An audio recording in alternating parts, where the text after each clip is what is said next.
হয়ে গেছে, কিন্তু মোস্তফা সরোয়ার ফারুকী সাহেবের কোনো কাজকর্ম ওরকম কোনো কিছু আসলে আমরা দেখতে পাইনি যে তিনি শহীদদেরকে ধারণ করছেন, গণ অভ্যুত্থানকে লালন করছেন।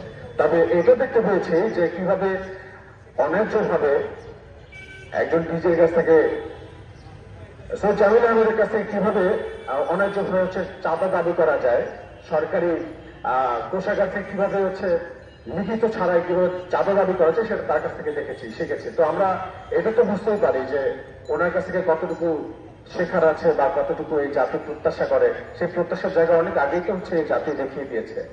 এই জাতিকে হয়তো বা যখন তারা আন্দোলন করেছিল, আওয়াজ তুলেছে যে ফারুকী হটাও, ফারুকী হটাও, তখন আমরা তাকে বলছি তৌহিদের জনতা। কিন্তু আজকে 3 মাস পর কিন্তু সেই যাদেরকে তৌহিদি জনতা বলে গালি দিয়েছেন, ট্যাগ দিয়েছেন, তাদের কথাই হয়তো আজকে এখন বাস্তবায়িত হচ্ছে যে ফারুকী সাহেবের যে অপকর্ম সেটা কিন্তু লিক হয়ে গেছে। তো এটাই বলার যে অন্যায় বা অন্যায় কোনোদিনই মানে গোপন রাখা যায় না, পাপ ঢেকে রাখা যায় না, সেটা একদিন একদিন বের হয়ে যায়। তো ফারুকী সাহেবটা বের হয়ে গেছে। আমরা ফারুকী সাহেবকে এটুকু বলে দিতে চাই, বাংলাদেশের সর্বস্তরের নাগরিকদের পক্ষ থেকে এটুকু বলে দিতে চাই যে যা করছেন এটা ভালো নয়, এটা শহীদদের রক্তের সঙ্গে বেইমানি, সেফ বেইমানি।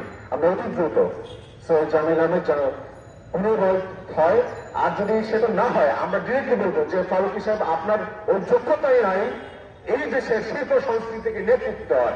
আপনার তো ওই গবেষণা করার মতো জায়গায় নাই। আপনার যদি পোর্টফোলিও দিকে আমরা তো দেখি না যে আপনার গল্পগুলো এই জনমানুষের কথা বলছে, এই জনপদের মানুষের অস্তিত্বের কথা বলছে, সেটা আমরা আপনার কাজের মাধ্যমে খুঁজে পাই না। আমরা মনে করি যে আপনাকে যে উপদেষ্টার জায়গায় বসানো হয়েছে, আপনার সেই জায়গাটা ছেড়ে দিয়ে জামিল আহমেদকে সেখানে আহ্বান জানানো উচিত যে আপনি এখানে আসেন, আপনার জায়গা শিল্পকলার ডিজে না, আপনার জায়গায় উপদেষ্টা হওয়ার জায়গা, আপনি এখানে আসেন।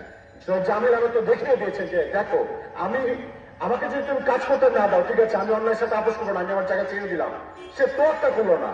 আপনাকে না তার মতো ইস্পাতসম দৃঢ় ব্যক্তিত্বের মানসিকতা মানে লালন করা উচিত, ধারণ করা উচিত। সেই জন্য আপনাদেরকে এটুকু বলবো যে অতি দ্রুত যা করছেন আপনারা ভুল স্বীকার করে আপনারা অতি দ্রুত এই সুষ্ঠু তদন্ত সাপেক্ষে যা কিছু হচ্ছে সবকিছু সমাধান করে নেন, যাতে জনমানুষের মধ্যে আর ক্ষোভ সৃষ্টি না হয়, মানুষের মধ্যে আপনাদের ঘৃণা তৈরি না হয়, এবং মানুষ যেন আপনাদেরকে শেখ হাসিনাকে যেভাবে টেনে নামিয়েছে সেভাবে যেন টেনে নামাতে বাধ্য না হয়।